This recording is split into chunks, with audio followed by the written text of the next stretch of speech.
इयत्ता 10वी नंतर नीट, जेईई, MHCET साठी विद्यार्थी आणि पालकांचा ओढा पुणे, कोटा व लातूर येथे लातूर पॅटर्न जातात। यासाठी पालकांना क्लास बरोबरच राहण्याचा जाण्या येण्याचा खर्च करावा लागतो। सोलापूर येथून हजारो विद्यार्थी लातूर येथे जातात, तर ही गैरसोय टाळणे व विद्यार्थ्यांना ई-सेंट्रिक लातूर पॅटर्न सोलापुरातच लातूर पॅटर्न घेऊन येत आहे। विद्यार्थी व पालक यांचा मानसिक आर्थिक ताण कमी करून उत्कृष्ट व निकालाची उज्ज्वल परंपरेचे लातूर पॅटर्न आपल्या सेवेत रुजू होत आहे। तरी सोलापूरकरांनी या संधीचा पुरेपूर फायदा घ्यावा असे आम्हास वाटत आहे। विद्यार्थ्यांना कोचिंग करण्यासाठी लातूर येथील तज्ञ व अनुभवी प्राध्यापक, कोटा व स्थानिक प्राध्यापक असणार आहेत। दिनांक 28 मार्च 2024 रोजी सायंकाळी 4:30 वाजता विद्यार्थी पालक यांच्यासाठी खास भव्य मार्गदर्शन मेळावा उपलब्ध मंगल कार्यालय 7 रस्ता सोलापूर येथे आयोजित केला आहे। यासाठी प्राध्यापक DK देशमुख, समन्वयक नीट, जेईई, राजश्री शाहू महाविद्यालय लातूर व प्राध्यापक डॉक्टर अविनाश भोसले, निवृत्त प्राध्यापक दयानंद विज्ञान महाविद्यालय लातूर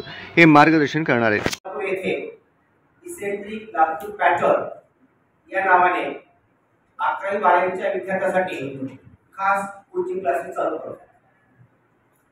आपल्या सर्वांना माहिती आहे की पाल्य 10वी मध्ये आल्यानंतर पाल्यापेक्षा पालकांना फार टेन्शन येतं की पुढे मुलाचं भविष्य आपण कसं घडवायचं, काय करायचं आणि त्याला कुठे प्रवेश द्यायचा, आर्ट्स, कॉमर्स, सायन्स, आपण डिप्लोमा करायचा। बरेचसे पालक हे संभ्रमावस्थेमध्ये असतात। तर अशा पालकांना आणि विद्यार्थ्यांना मार्गदर्शन करण्यासाठी आम्ही एक भव्य मार्गदर्शन मेळावा देखील आयोजित केलेला आहे। येत्या 28 तारखेला सायंकाळी 4:30 वाजता उपलब्ध मंगल कार्यालय 7 रस्ता या ठिकाणी आपण 10वी नंतर पुढे काय आणि यासाठी आम्ही तज्ञ मार्गदर्शक बोलवले आहेत।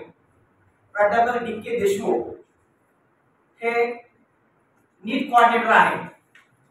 राजश्री शाहू महाविद्यालय ज्या महाराष्ट्रच नाही तर पूर्ण देश पातळीवरती गाजत आहे। तर या कॉलेजचे नामांकित प्राध्यापक DK देशमुख सर व स्वतः मी डॉक्टर अविनाश भोसले हे मुलांना मार्गदर्शन करणार आहोत।